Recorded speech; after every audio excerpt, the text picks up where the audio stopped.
What did our breathe inside? We light the candle to remind us of God's presence here with us this morning, and we make the sign of the cross together in Welsh. The theme for the week this week is memory and remembrance, or Cof a Choffa. The First and Second World Wars affected the lives of everyone, from the soldiers who were sent to war to the families left at home, from people of wealth to the poor. The conditions in the trenches in the First World War were horrific, and many soldiers were wounded, killed, or suffered illnesses due to the damp and unhygienic conditions. Millions were killed on the battlefields, and in the air raids of the Second World War, thousands of people lost their homes. Food was rationed, and whole communities were affected as young men were conscripted and sent to war to fight for their country. Imagine that you were in the shoes of those soldiers, never knowing if this would be your last moments alive, your last breath, your last thought. It isn't surprising that soldiers suffered mental health issues as a result of the constant strain and anxiety caused by the relentless bombing and gunfire. Now imagine that you are a mother, father, brother, sister left at home, never knowing if you'll see that soldier again. Let us also think of the soldiers of today, soldiers who are in the Army, the Navy and the Air Force.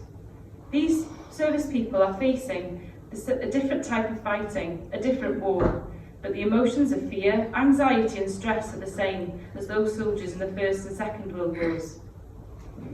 At 11 a.m. on November the 11th, the Royal British Legion leads a 2-minute silence for Armistice Day to honour and remember all those who died fighting in the British Armed Forces in World War I and World War II.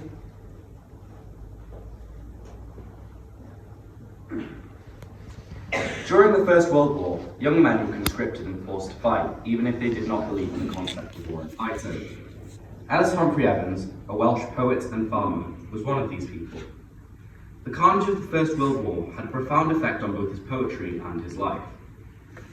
Ellis Evans lived on a farm in Eisteddfod in North Wales, and he was a Christian pacifist.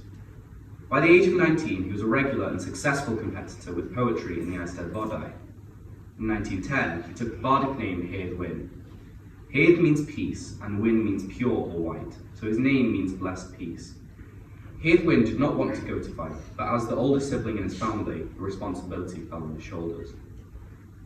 While Hedd Wyn was in the First World War, he wrote a poem called Armistice, the Hero, which he sent from the battlefield to be entered in the National Eisteddfod that year.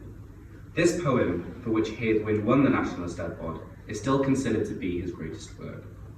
Sadly, on the 31st of July 1917, Ellis Evans was killed at Pilcombe Ridge near Ypres.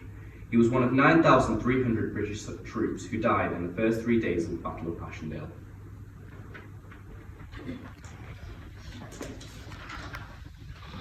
The greatest honour for any Welsh poet is to win the chair at the National Eisteddfod. It's still the centrepiece of the festival today. The poet's name is announced and the winning bard processes through the crowd amid great fanfares to take his seat on the bardic chair. This is historically a famous celebration in the Welsh calendar. The National Eisteddfod of 1917 is not known for being a celebration, however, as the Archdruid called out the nom de plume of the winning bard 3 times and nobody stepped forward. Then he solemnly announced that the poet had been killed in battle 6 weeks earlier. The chair was draped in a black shroud, and the Archdruid spoke of the festival in tears and the poet in his grave. Today, the 1917 festival is known as Eisteddfod y Gadafi, the Eisteddfod of the Black Chair. The grave of Hedd Wyn is at Artillery Wood Cemetery, Belgium. There is a memorial statue of Hedd Wyn in his home village of Trallsfynydd, and Hedd Wyn's bardic chair is on permanent display at his family's farm near Trallsfynydd. Hedd Wyn is still remembered to this day, and his voice can still be heard in his poetry. Hedd Wyn was the inspiration for another poet called R. Williams Parry. He wrote a poem about the tragedy of Hedd Wyn's death. Y bardd trwm gan brif tramor, y doelan noddidoli rago, a llygau dwys dan ddwys ddo, a llygau na all agor. The poet heavy on the earth overseas, the hands that will not be parted more, the intense eyes and the grave door, the eyes that cannot open.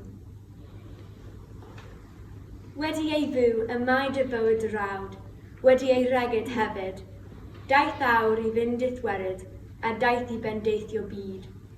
After its living is your life, your course. After its running also. Come an hour to go to your grave and came to an end travelling the world. Tyner yw'r rhaid heno, trosfawnog, trawsfynydd yn dringo, tyddai'n drist a ddan dyro, gyda ffos dyn gorffyso. Tender is the moon tonight, over the peat bog, of Trawsfynydd climbing, yourself sad and under your gravel, near the black trench lying. Trosfynydd tros y bein, trefeiliaist, a phoelydd yr erig, children nest a redyn hi, unaist ymheth ohoni. Trawsfynydd, over its rocks, you travelled on the bare hills of Snowdonia. Tread you did its bracken, you fell asleep far from it.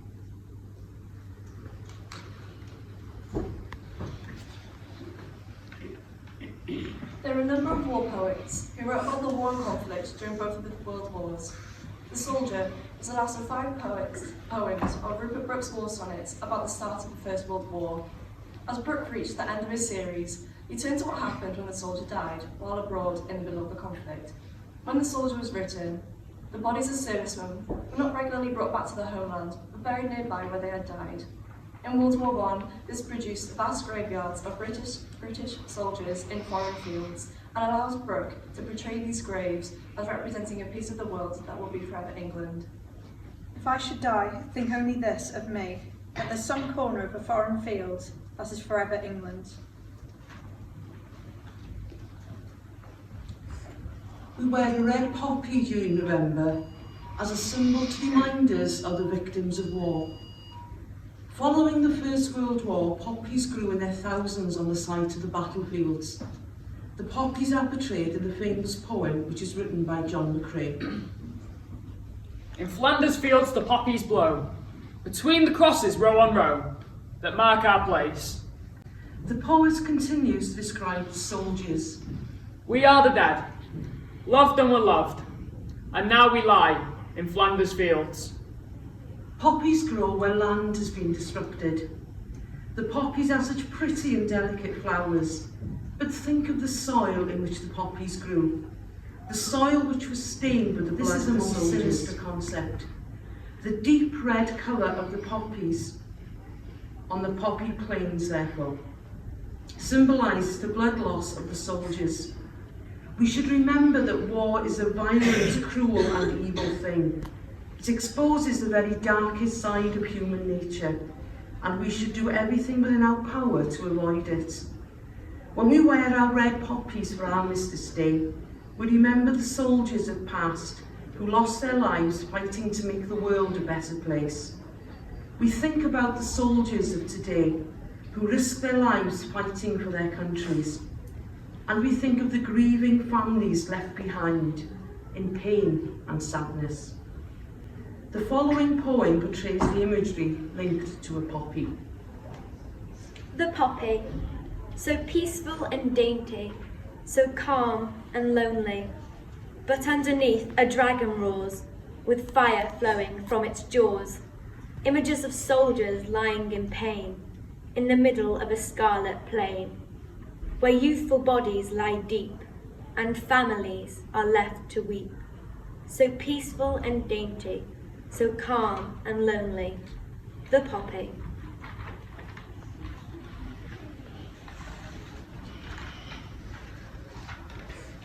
The Royal British Legion was founded in 1921 as a voice for the ex-service community to look after veterans affected by mental and physical trauma. Every year, the Royal British Legion sells poppies for people to wear as a mark of respect for the soldiers who lost their lives. The Royal British Legion is a charity that provides financial, social and emotional support to veterans and members of the British Armed Forces, their families and dependents. The Royal British Legion was able to fund recovery centres around the country to help those badly injured back to health. The money finances residential homes, of which the Royal Legion has 7 across the country.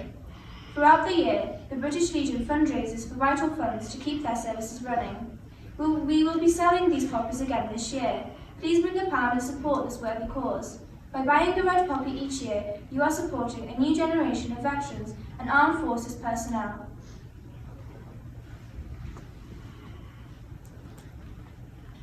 The music which will be played in our reflection today has been composed by the Welsh composer Carl Jenkins. It is called The Armed Man, a Masterpiece. It was commissioned by the Royal Armouries to mark the transition from one millennium to another. It reflects on the passing of the most war-torn and destructive century in human history, and looks forward in hope to a more peaceful future. The Armed Man is dedicated to the victims of the Kosovo conflict, whose tragedy was unfolding as it was being composed. The composer has tried to reflect on war and the effect of war in his composition.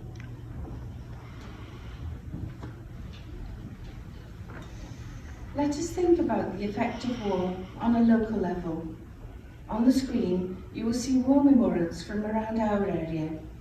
On each memorial, you can see the names of soldiers who lost their lives in the First and Second World Wars.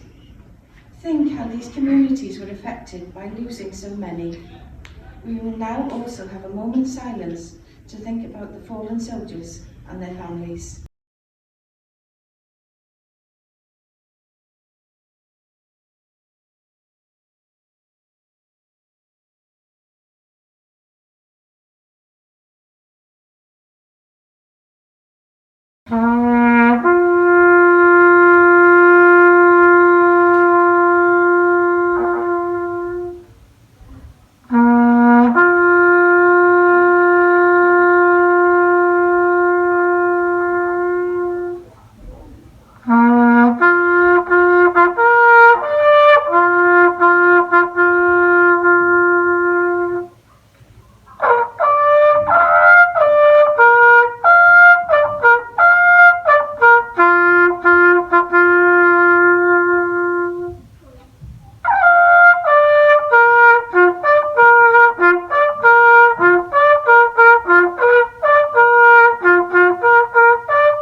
They shall not grow old, as we that are left grow old.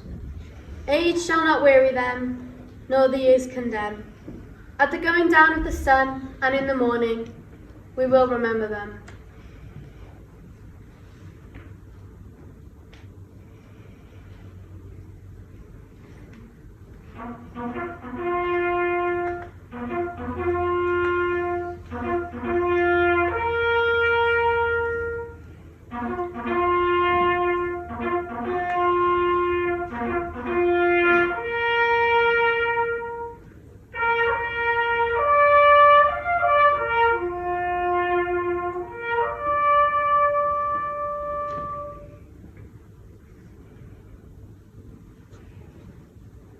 Greater love has no one than this, to lay down one's life for one's friend. John chapter 15, verses 30.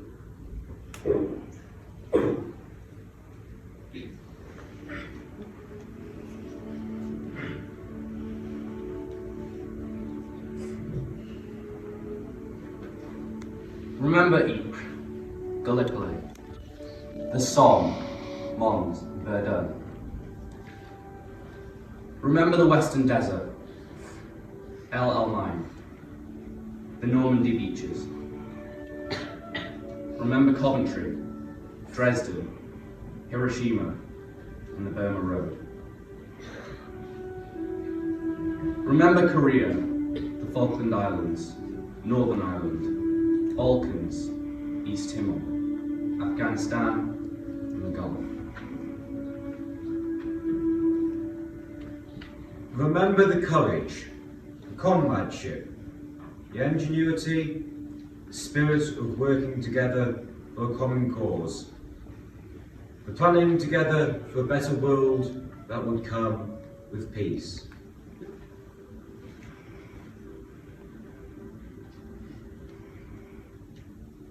Remember the call to arms, the patriotic songs, the partings, which were such sweet sorrow, the sound of the drum, the scale of the pipe, the prayer that God would be on our side.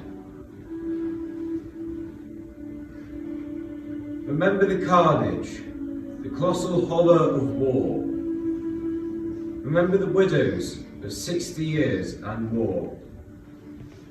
The old men and women who will never know their fathers.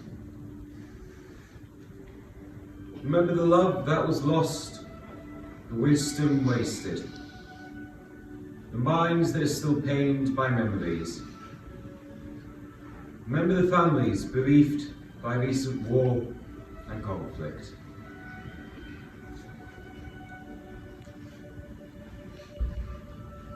Remember this day, the children who will die, while nation fights nation. Remember the one who asked us to remember them. Father, remember us, and forgive us our sins against you and our fellow man.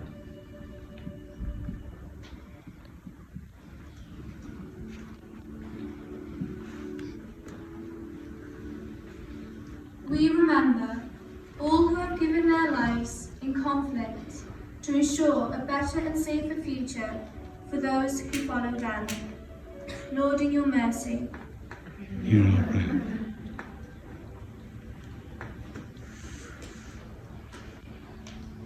We remember those who have been injured, mentally and physically, and have had to live their lives scarred and maimed as a result of war. We pray for people who suffer post-traumatic stress as a result of wars and conflicts. Lord, in your mercy.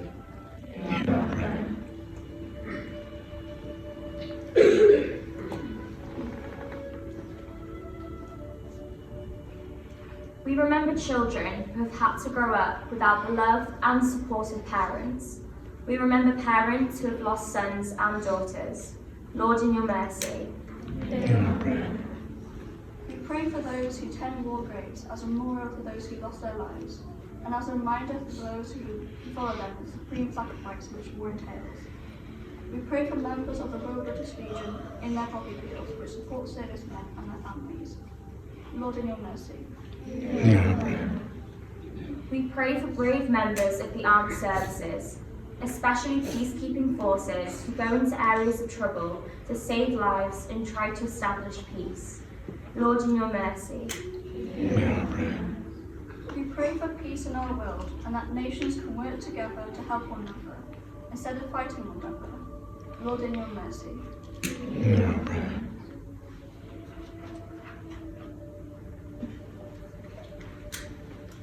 Eternal rest give to them, O Lord, and let perpetual light shine upon them.